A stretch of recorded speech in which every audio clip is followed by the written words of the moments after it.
What is going on, you beautiful cat people? I have been scouring Roblox for other tower defense games recently, and the one I'm talking to you about today is called Tower Defenders. This has gotta be one of the most epically complex TD games that I've seen on the platform. First, I want to start by going over the different options you have here. When you first load into the game, this is the screen you're gonna find yourself on, and the first thing I want to do here is familiarize you with the different UIs and how the tower system is set up so that you have a better understanding of this system before you go into it, because I even have to admit that I was a little overwhelmed in the beginning. So with that, let's go ahead and get started. First thing you're going to see down here in the middle is a button that says play. That's how we're going to get to the matchmaking section. I want to go over to the armory to show you what that looks like before I start the game though. Whoa, I'm like in a castle. There's my sword, and there's some of my scrolls with important writings on them, and there's a statue of my dad. Okay, so you're going to see your statistics over here on the right side, and this is really cool because it's just going to give you a quick overview of all the basic stats that you accumulate by playing the game. You can see my PvE wins, my losses, my win rate percentage. You get to see your highest kills in one game, your highest damage, your total time played. That's pretty interesting. I'd like to know what that is for a tower defense sim. Now, if you look over here just to the left of the center, you see a button that says achievements, and there are a ton of achievements you can earn in this game. Those are going to get you different rewards like dream shards or XP and a pin and a title.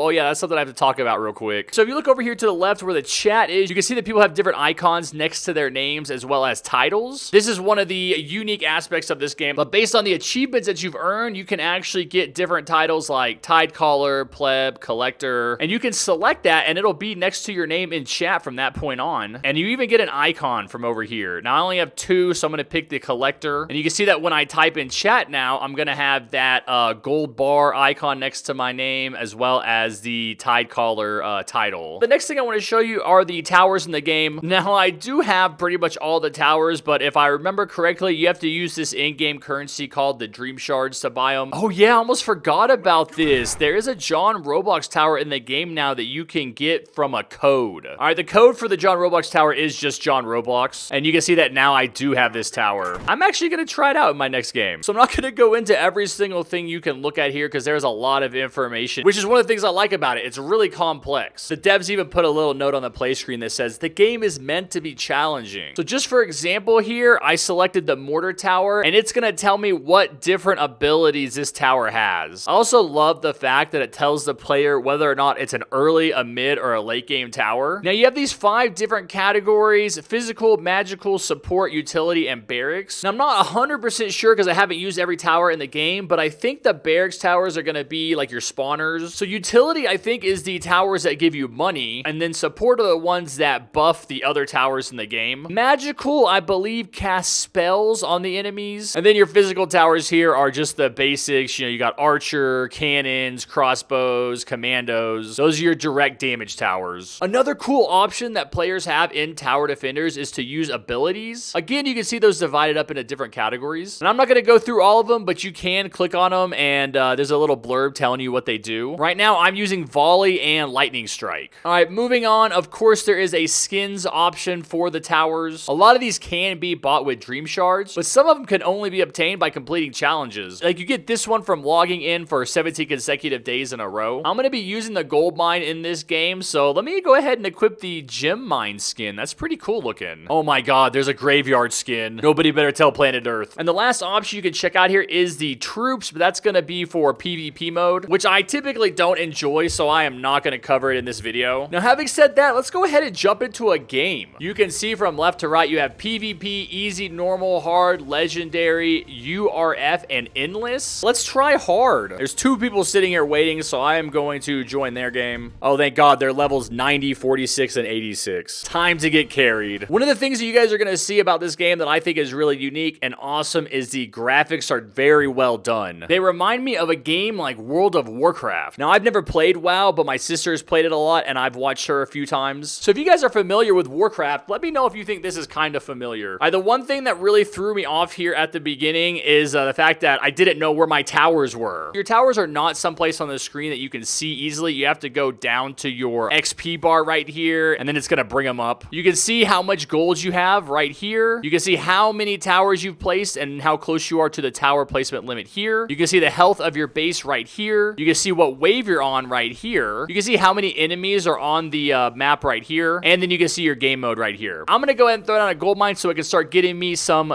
monies. Now, the gold mine is obviously like the farm in TDS.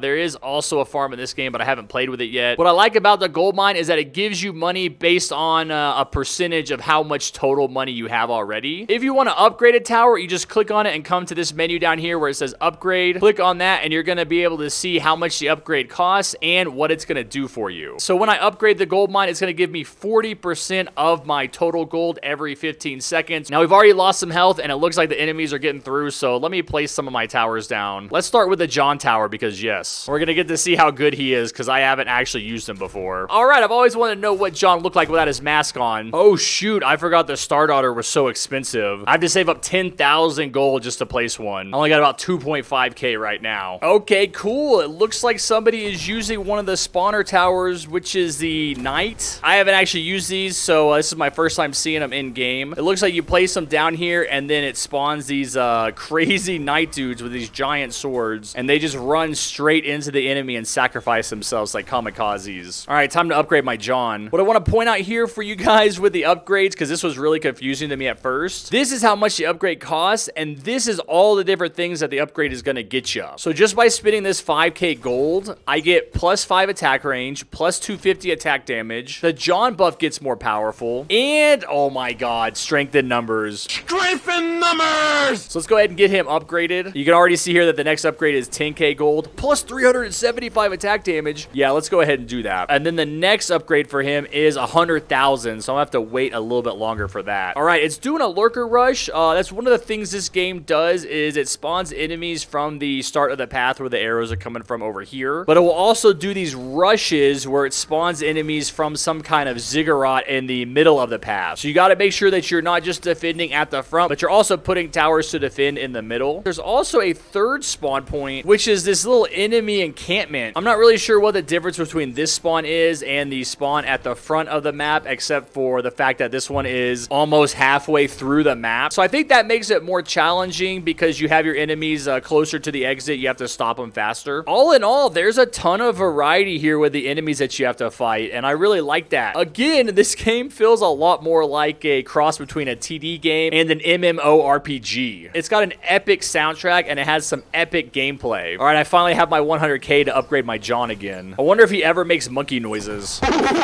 What in the world is this thing? A Helloc. It's like a giant dragon. I gotta see it in action.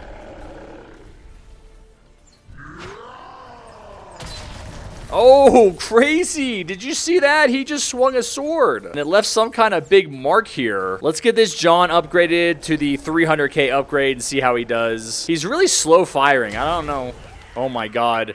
Oh, I thought the John did that. Note to self, use the Helloc. So it says bloated corpse rush. This is another rush of enemies from the tower here. Sometimes it sends out bloated corpses. Sometimes it sends out bats. All right, now I'm going to start placing some Star Daughters. Look at this red circle that you see on the screen. That is actually the range for the tower where it can't attack. So I'm going to place it right here, which is really too close to the path. It's not going to be able to attack any enemies that are in this area right here because that's where that red circle was. Now you can see it attacking this enemy way up here at the front because it has a really long range. All right, now it's covering all the way to the spawn point, and I can still continue to upgrade it even though the upgrades are ridiculously expensive. I want to point out that there is a maximum amount of gold that you can accrue in this game. So for this difficulty, it looks like it's 350,000. So until I spend that gold, I'm actually not going to get any more. Let's go ahead and upgrade her to max so that my gold drops down. Now you're going to see those gold icons flowing into my bank account. The next thing I want to let you guys know about is the abilities. So you can see my abilities down here that I brought in, the volley and the lightning strike. You actually have to spend gold to unlock them, and then once you've unlocked them, you can upgrade them. So for 2k, I can increase the damage to 750, increase its effect radius, and increase its stun duration. And as I continue to upgrade that, those stats are just going to get better. Looks like I could do 3 upgrades for that ability. I'm going to come over to the volley, and I'm going to do the same thing. Oh my god, my graphics are automatically changing because things are getting so crazy. I think anyone that really likes fantasy or high action is going to enjoy this tower defense game. Oh my god, what is my guy doing? They've got all the arrows sticking out of him. Somebody's got an Aquamancer tower. That's what these waves are. It's like the military base, but it's Poseidon creating waves. See all the different stats the bad guys have on them? That just reminds me of World of Warcraft. Oh wow, I guess this is the boss for this level. This guy's got 10.4 million HP. Kind of putting the Frost Spirit to shame. Oh yeah, we got dragons and lava monsters. This is an epic TD game, man. All right, let's try out the volley ability.